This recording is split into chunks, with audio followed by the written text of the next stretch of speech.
On Sunday, I was just relaxing, watching March Madness, and I get a push alert on my phone. And it says that the Steelers could consider drafting a quarterback. You told me this a week or two ago here on the Bleav in Steelers show. I thought you were nuts.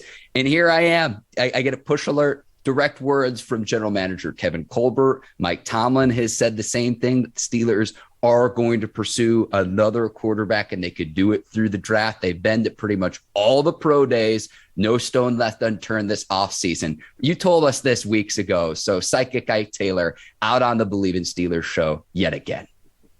They're trying to find Ben successful. I think Mitch Trubisky, and this is no disrespect, Mason Rudolph and Haskins, they just kind of like a piece to the bridge to the gap to see what the Pittsburgh Steelers can do for the next year or two. Now, Pittsburgh Steelers, I was looking at the draft, Mark, so I was looking at who all has picks. So the Giants got 3 picks, I think, in the first round. I think the Jets have 2 picks in the first round. They got 1 early second. And the Philadelphia Eagles have 2 picks in the first round in the early second as well. So I was going down the draft list and trying to see, okay, who all have quarterbacks. And for the most part, everybody have a quarterback they like. The question mark is, will Philly try to get another quarterback? The other question is, will the Giants try to get another quarterback? We'll see if the head coaching and the staff love Daniel Jones like that. So I'm like, man, Pittsburgh really do have a good shot to get Pickett or Malik or the kid from Cincinnati. So like you say, man, they left no stone unturned when it came down to quarterback pro days. And I just think I understand how Pittsburgh Steelers works. They're trying to, Kevin Colbert, the GM, he wants to go out with a quarterback that, in 10 years from now, I'm like, you know what, when I left the building, this is the quarterback I got for this organization.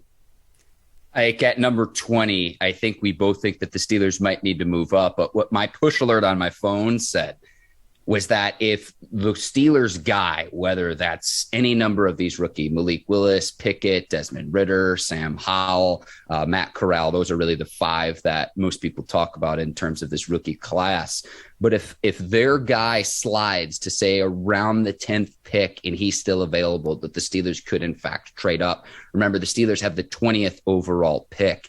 So, again, when you told me this, I think it was last week, and I'm just sitting there and I'm like, wait a second. They've already got Trubisky. Mason Rudolph's already under contract. Dwayne Haskins is coming back. I understand you might want to keep someone on the practice squad, but I will say this. If the Steelers do, in fact, draft a rookie in the first, second, or third round, I would imagine that they will either cut one of those 3 quarterbacks or try to trade one of those 3 quarterbacks. Now, I think Trubisky would be safe considering he's the new acquisition. I know the Steelers really like Mason Rudolph as well. Maybe you could see what he's worth on an open market. But in my opinion, I think Haskins would probably be the odd man out because Haskins in his own rights is a former first-round pick. I can't imagine you'd keep a quarterback like that on, say, your practice squad without another team claiming that player. It's not a Josh Dobbs situation where he can be on your practice squad and no one else is going to claim him. So that's just kind of how I foresee everything playing out, to where if the Steelers do draft a quarterback, again, in the first, second, or third rounds, there's got to be an odd man out.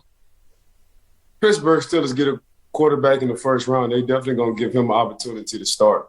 And they'll look at Mitchell Trubisky as a backup ASAP, depending on how the guy does in training camp. Now, in the second round, I think they'll sit. I think if they get a quarterback in the second round, they'll let, the second round quarterback sit for a minute, and they'll see how Mitchell Trubisky do, and then they'll input the second round quarterback. But just my personal opinion, just these 7-on-7s, because now I'm the defensive coordinator of the 7-on-7 group. My son is called 24K 7-on-7 team. Man, these quarterbacks are getting nothing but reps, at a young age. So I can only imagine the Pittsburgh Steelers not letting a quarterback sit, so say, and just giving him an opportunity early to get his feet wet, because, man, what you really got to lose? If you think y'all going to have a even season, a 9-8 season, man, you might as well let the young boy rock, because you have a loaded AFC North, not only AFC North, but you got a loaded AFC just in general, so you might as well get his feet wet. So that's just how I'm looking at it. I think this might be the first time Coach Tomlin might take an L. And what I mean by taking the L is having a losing season. this year for the Pittsburgh Steelers. And if he's going to have that losing season for the Pittsburgh Steelers, he might as well just put his young rookie in right now, and then he'll take off from years to come. Like, I know I told you this a few weeks back, and I said that, like, look, it is no secret the Steelers do like Malik Willis, but are they devoting their time and attention on Malik Willis to go after the rookie quarterback that they really want? So what I'm curious is it's clear they do like Willis. How much do they like Pickett? How much do they like Desmond out of Cincinnati? How much do they like Matt Corral out of Ole Miss? How much do they like potentially Sam Howell, who has his pro day right now as we're recording this show here on Monday morning at the University of North Carolina? Mark, I don't think they playing chess when it comes down to this quarterback position with Malik Willis. I don't think you just sit down with his family for numerous hours, him and Kevin Colbert, really trying to get a feel for the guy. So I think this might be the first year this year with the Pittsburgh Steelers. We'll trade 2 draft picks to move up and get Malik, especially looking at these Giants, these Jets, and the Philadelphia guys having numerous first-round draft picks. And I wouldn't say 100%, but they pretty much got the guys they need. Daniel Jones first round. Even though the Jets got a first rounder, Philly, of course, got a high round draft pick when it comes down to their quarterback.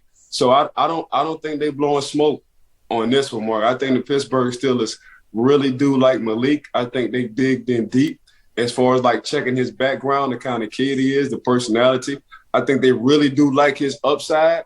So I don't think they trying to fool us on this one. I think they'll give up a few, picks to get Malik if he's at a position where they think they can get him.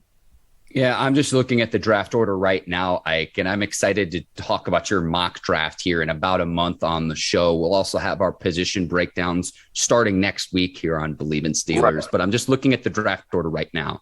Detroit at number 2, potentially someone to compete with Jared Goff, but that is much higher than any of these quarterbacks would be projected to go just relative to the other talent in this class. This is not a quarterback-rich draft in the 2022 draft compared to other drafts.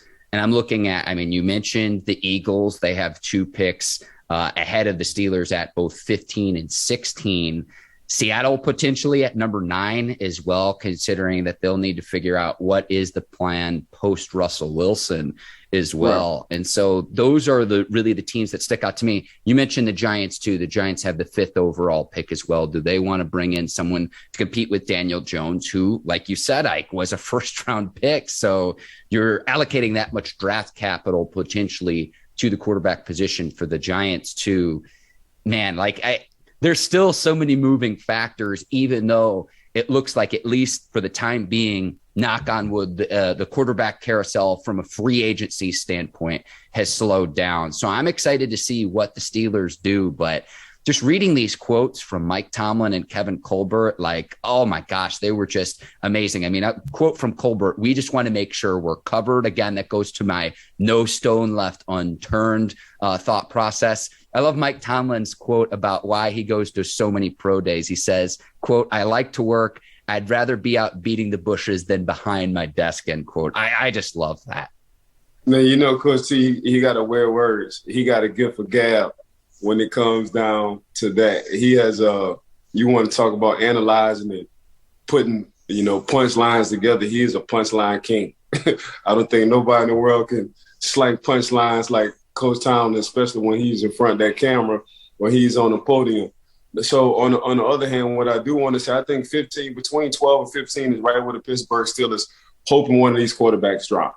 And we got to remember the date, and this date is March the 28th. So on March the 28th, between the 12th and the 15th pick, if it's the quarterback that they have on their board high and they can demand a trade, not only for this year but next year, the Pittsburgh Steelers will move up just how they did with Troy Polamalu, and get them a franchise quarterback between them 3 rounds, 12 and 15.